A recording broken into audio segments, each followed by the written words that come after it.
Bine v-am găsit, dragii mei din Zodia Gemeni, oriunde v-ați afla. Bine ați venit tuturor pe canalul meu, Tarot Flor de Loto, numele meu este Nina și, ca de obicei, mă bucur să vă am alături la fiecare lectură. Atât pe dragii mei abonați, cum de asemenea și pe cei care poate sunteți pentru prima oară aici pe canal. Azi voi face o lectură atemporală, fără limită de timp, o lectură pe care voi să o puteți urmări oricând doriți sau atunci când apare în viața voastră.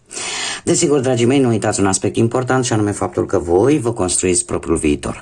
Așa că vă rog să luați decât acele mesaje care rezonează cu voi, iar restul lăsați-le să zboare în univers, pentru că sigur sunt pentru alte energii, alte persoane care, într-o mai mică sau mai mare măsură, au o legătură cu Zodia Gemeni.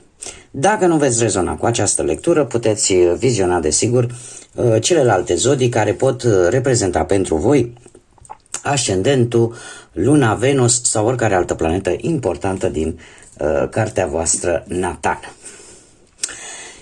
Așa că, dragii mei, toți cei care aveți soare, lună, Venus sau ascendentul în Zodia Gemeni, această lectură este de asemenea și pentru voi. Și voi începe această lectură cu această carte magică în care vom putea afla care este energia voastră în acest moment sau care este situația voastră în momentul în care voi urmăriți această lectură. Și haideți să întrebăm această carte magică: care este energia, care este situația, dragilor mei, din Gemeni în acest moment?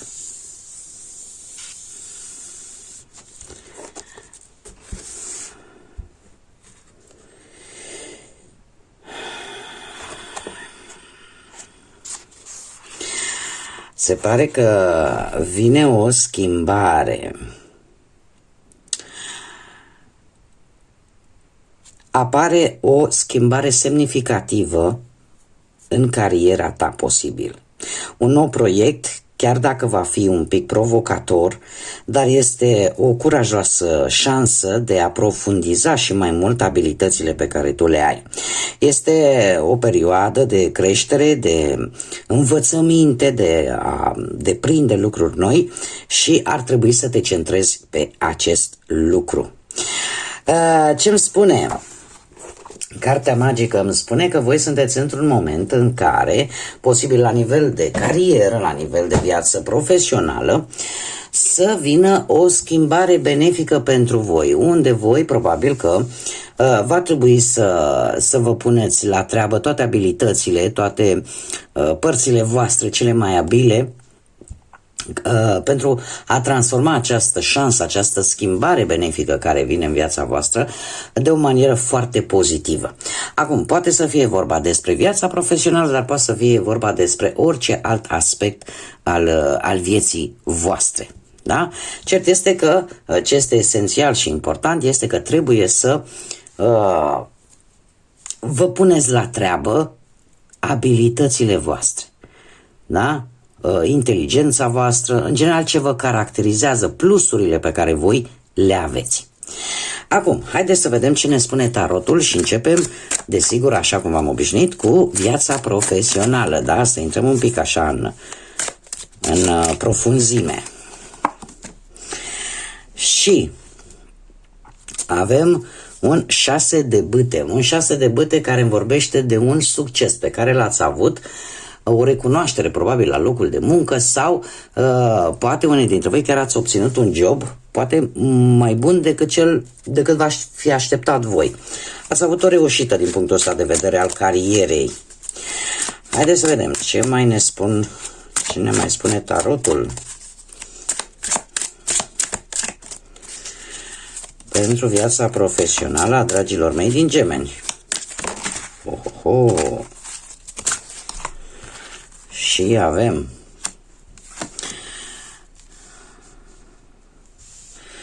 un 10 de cupe și un 8 de bâte, dragilor.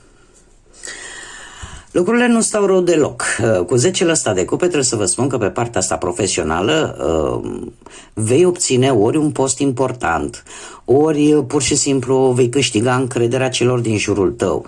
Sau pentru cei care încă sunt în căutarea unui job, se pare că acest job îl veți găsi și va fi destul de satisfăcător pentru voi. Iar faptul că avem un 8 de bâte, asta îmi spune că direcția în primul rând este bună, da? Din punct de vedere al carierei, și am văzut bine și din energia care ne-a arătat-o această carte magică, cum de asemenea vor veni niște rezultate foarte rapide, da? În viața ta profesională, la care nici măcar nu te aștepți. Pot apărea propuneri foarte bune de joburi, poți avea o comunicare foarte rapidă cu cineva la distanță care poate să îți înlesnească anumite aspecte din punctul ăsta de vedere profesional. Cum de asemenea ne vorbește pentru unii dintre voi, de o călătorie chiar cu avionul în interes profesional. Da? Deci lucrurile merg bine, da? Răspunsuri rapide, acțiuni rapide. Haideți să vedem pe partea asta a banilor. Ce vine pentru dragii mei din Gemeni în următoarea perioadă de când voi urmăriți această lectură.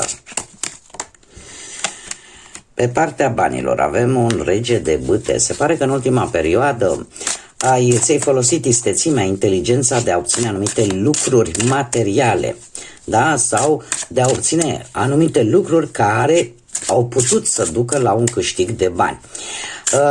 Cumva ți-ai dat seama că drumul este deja deschis pentru tine din punctul ăsta de vedere, ai pasiunea, ai energia necesară să mergi înainte. Avem de asemenea un paș de spade, un paș de spade care îmi vorbește de nerăbdare și totuși de a fi un pic mai chipzuită cu cheltuielile, da? Nu face cheltuieli care nu sunt atât de necesare. Și de ce? Pentru că pot apărea, și vedem bine, da, avem și diavolul aici, pot apărea anumite probleme materiale unde, dar cum? Și aici mare atenție, pentru că suntem pe planul ăsta financiar, suntem pe planul banilor și diavolul, dacă vorbim de acest aspect al vieții, ne vorbește de câștiguri, dar da, zice că are o conotație pozitivă, da, când vorbim de bani. De ce? Pentru că este un lucru lumesc, un lucru pe care noi oamenii l-am inventat, noi am considerat că e bine așa, dar care din păcate ne duce și că în direcții greșite. Adică nu prea îl folosim mereu cu scopuri nobile, ca să zic așa. Ce ne spune acest diavol aici, pe partea asta a banilor? Păi ne spune că trebuie să îți vin niște oportunități foarte bune. Da? Nimic de zis până acum. Dar totuși trebuie să fii atent. Să nu te lași înșelat de frumusețea ofertelor, tentația ofertelor. Ele poate să fie unele bune, mare atenție. Dar totuși tu trebuie să fii precaută și să obții informațiile necesare vis-a-vis de aceste oferte. Pentru că e posibil să fie lucruri pe care tu nu le știi sau să te atragă într-o anumită capcană în care poate să-ți pierzi integritatea sau să faci lucruri care nu prea sunt indicate, da? Nu prea sunt așa ortodoxe. Că oferte bune vin, da. Singurul lucru care ți se cere să le calculezi cu răbdare, să nu te grăbești, pentru că pajul de spade ne vorbește și de o lipsă de răbdare. Da? O lipsă de răbdare și e posibil cineva să-ți facă o ofertă în care tu să investești niște bani pe ceva care în acest moment sau în momentul respectiv ție nu-ți folosește foarte mult. Așa că analizează foarte bine aceste oferte din punctul ăsta de vedere financiar. Mergem mai departe, pe partea dragostei pentru cei care sunteți într-o relație, indiferent cum este ea. Și avem un 8 de monede, un paj de monede,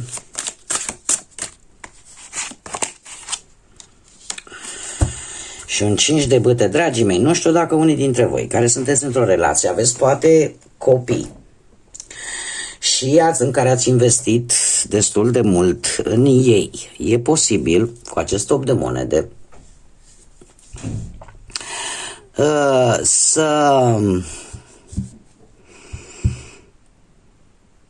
să vă fi axat foarte mult pe partea asta muncii, de a da, cum să spun eu, suportul material necesar unei persoane tinere care există în relația voastră, da? Eu presupun că poate să fie vorba de copilul vostru sau poate să fie vorba chiar de perechea voastră dacă este mult mai tânără decât voi.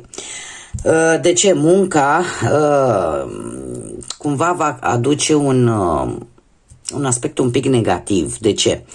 Pentru că voi, focusându-vă foarte mult pe partea asta profesională, cumva neglijați relația și asta poate duce la niște conflicte. Cinciul de bâte îmi vorbește de tensiune, îmi vorbește de cum să spun eu, posibil și de interacțiunea unor alte persoane cu care poate voi locuiți sub același acoperiș familiar sau alte persoane, mai ales pentru cei care locuiți sub același acoperiș, mai multe persoane. Da, și pajul ăsta de monede, eu aș spune că indiferent că vorbim de un copil, indiferent că vorbim de perechea voastră în sine, eu aș spune că cumva relația intră într-o monotonie. Chiar dacă între voi există iubire, chiar dacă există sentimente, faptul că voi sunteți ocupați, poate pe bună dreptate, mai mult cu munca și nu vă faceți timp și pentru perechea voastră, cumva s-a instalat această monotonie care va aduce la conflicte. Conflicte care pot fi provocate chiar de monotonia care s-a instalat în relația voastră sau pot fi provocate și de alte persoane din exterior, da? Care cumva trăiesc în cercul vostru, da? În apropierea cercului vostru. Acum haideți să mai punem o carte ca să vedem totuși. Dar se pare că dragostea va învinge. De ce? Pentru că am un 2 frumos de cupe și cumva veți reuși să treceți peste toate aceste tensiuni care vor veni în următoarea perioadă și în felul ăsta să vă redescoperiți sentimentele, să vă readuceți dragostea în relația voastră. Da? Haideți să vedem pentru cei care sunteți singuri. Cei care sunteți singuri și aici trebuie să fac această precizare, cel puțin la acest set de lecturi pentru toate zodiile, trebuie să fac această precizare. Persoanele singure sunt toate acele persoane care orică, din păcate, poate au rămas singure în urma văduviei sau au rămas singure poate în urma divorțului sau poate nu și-au găsit perechea până în acest moment. Aici, această parte a lecturii făcută pentru cei singuri vă aparține, da? Pentru că am primit mesaje, de ce nu fac pentru persoanele văduve? Nu, indiferent din ce motiv sunteți singuri, cumva vă încadrați în această categorie. Bun. Haideți să vedem. Pentru cei care sunteți singuri, avem magicianul, un 6 de spade și un 5 de monede. Dragii mei, se pare că de puțină vreme, într-un trecut nu foarte îndepărtat, ați început să ieșiți un pic, să fiți mai sociabili, să ieșiți un pic în lume, da? Cumva să începeți o anumită căutare. Încercați să lăsați, cu 6 ăsta de spade, încercați să lăsați toată această stare prin care unii dintre voi ați trecut, poate de suferință, de supărare, da? Din punctul ăsta de vedere amoros, să le lăsați în urmă. Unii dintre voi chiar pot face o călătorie. O călătorie, dar acest 5 de monede, din păcate,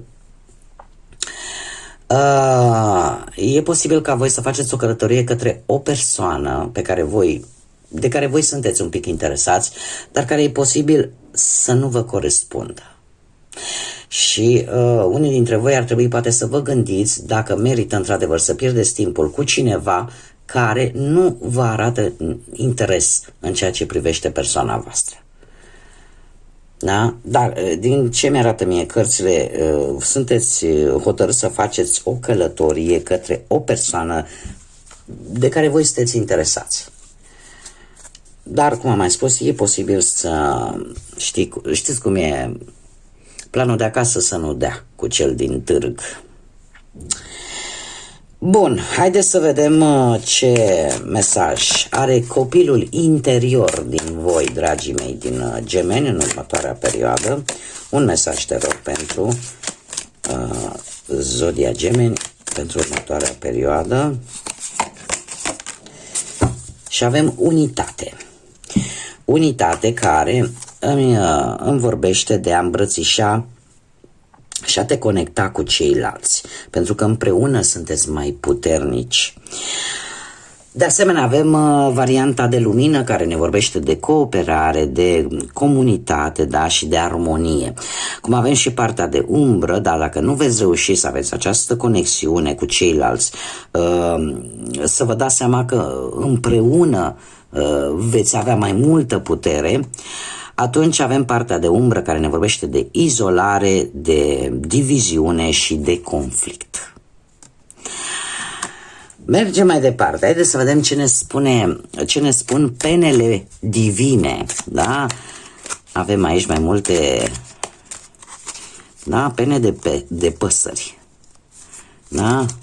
Și așa se numește oracolul penelor divine, mesajelor aduse de către păsări. Și avem Cinteza. Cinteza care ne spune că noi oportunități și șanse se deschid către tine. Întâmpină-le, da? Lasă-le să vină către tine și în felul ăsta să profiți din plin de toate aceste șanse și toate aceste lucruri bune care se deschid către tine. Bun, dragii mei, aceasta a fost lectura pentru voi. Eu vă mulțumesc pentru atenție, ca de obicei. Vă mulțumesc de asemenea pentru mesaje, pentru like-uri, pentru distribuiri. Vă invit, desigur, să o faceți și acum dacă ați rezonat, dacă v-a plăcut. Iar cei care nu v-ați abonat, eu vă invit cu mare drag să vă abonați și în felul ăsta desigur să nu uitați de like-uri, de comentarii, de distribuiri. În felul ăsta mărim această comunitate frumoasă a florilor de lotus, indiferent că suntem domni sau doamne.